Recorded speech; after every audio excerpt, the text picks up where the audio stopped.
बिस्मिल्लाहिर्रहमानिर्रहीम। हज़रात अस्सलामु अलैकुम। हम जनाब मुख्तार की ज़िंदगी के बारे में गुफ्तगू कर रहे हैं।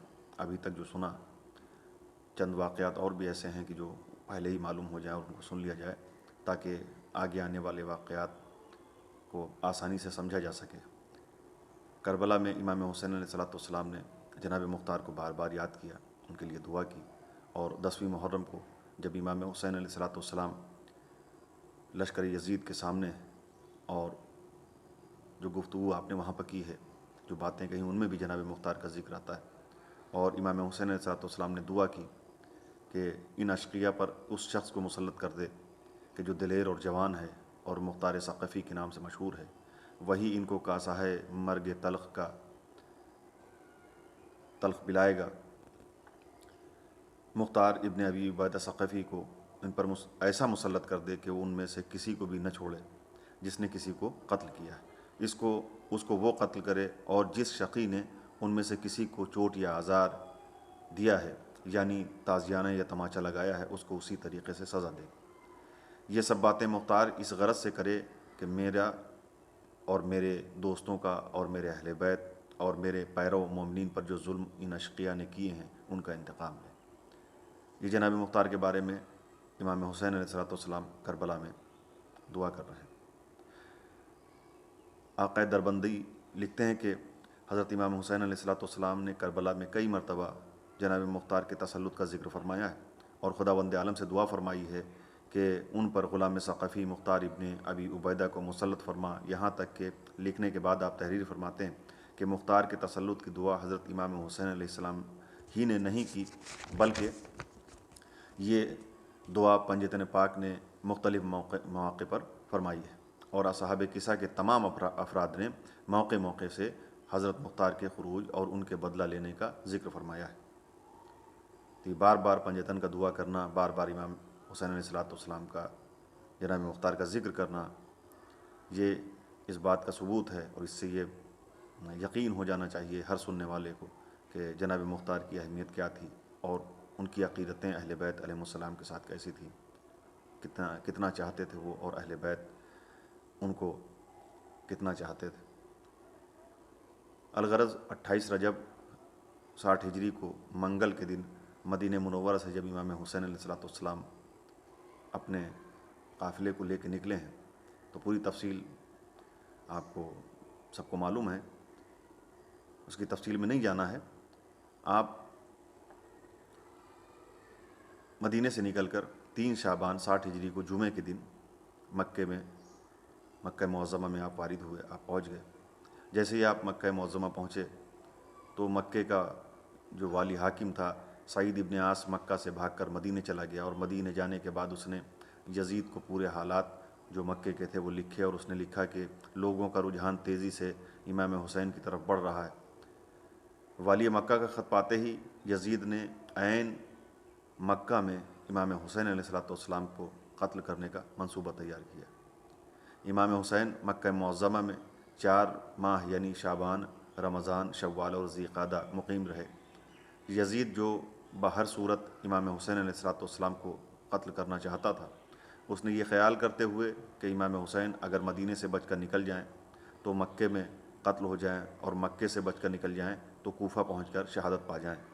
ये इंतज़ाम किया कि कूफ़ा से 12,000 खतूत दौरान क़याम मक्का भिजवाए, क्योंकि दुश्मनों को ये यकीन था कि इमाम हुसैन अलैहिस्सलाम कूफ़ा में बआसानी कत्ल किए जा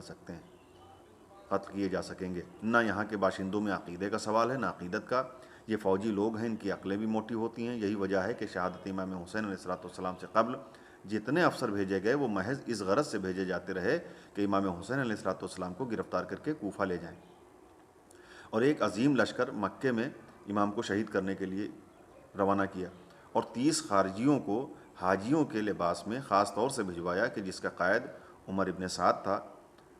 और उसके अलावा एक और साजिश ये भी की गई कि अय्याम हज में 300 शामियों को भेज दिया गया कि वो गिरोह हुज्जाज में शामिल हो जाएं, और जहाँ जिस हाल में भी हज़रत इमाम हुसैन अलैहिस्सलाम को पाएँ कत्ल कर डालें। जो खतूत कूफ़ा से आए थे उन्हें शरई रंग दिया गया था। वो ऐसे लोगों के नाम से भेजे गए थे कि जिनसे इमाम हुसैन अलैहिस्सलाम متعارف تھے۔ شاہ عبدالعزیز محدث دہلوی کا کہنا ہے کہ یہ خطوط ہر طائفہ اور ہر جماعت کی طرف سے بھجوائے گئے تھے۔ علامہ ابن حجر کا کہنا ہے کہ خطوط بھیجنے والے عام اہل کوفہ تھے۔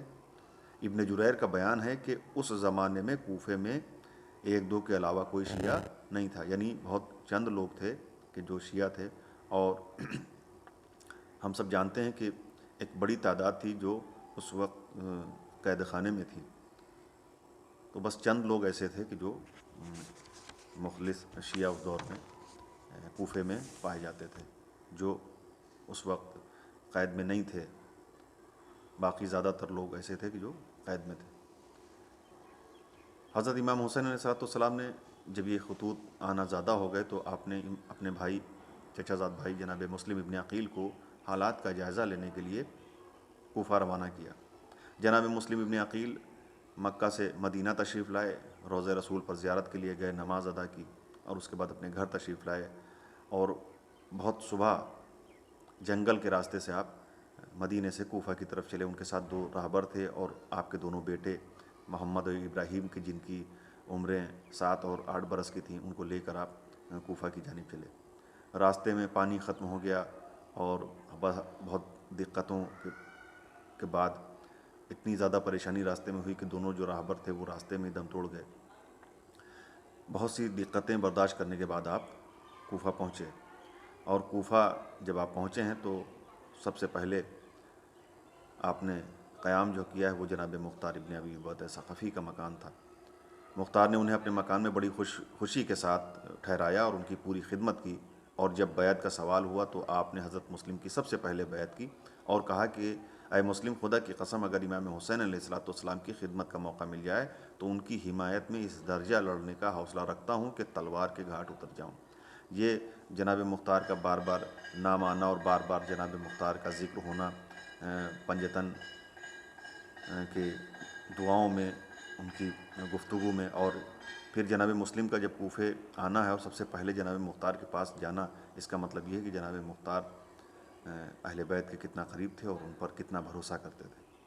تو اسی سے اندازہ ہونا چاہیے کہ آپ کی شخصیت کیسی ہے، آپ کتنے بلند مرتبہ، آپ کا کتنا بلند مرتبہ تھا، اور آپ کتنی عقیدت اہل بیت سے رکھتے تھے۔ آج کے لیے اتنا، باقی انشاءاللہ اگلے ویڈیو میں۔ السلام علیکم، خدا حافظ۔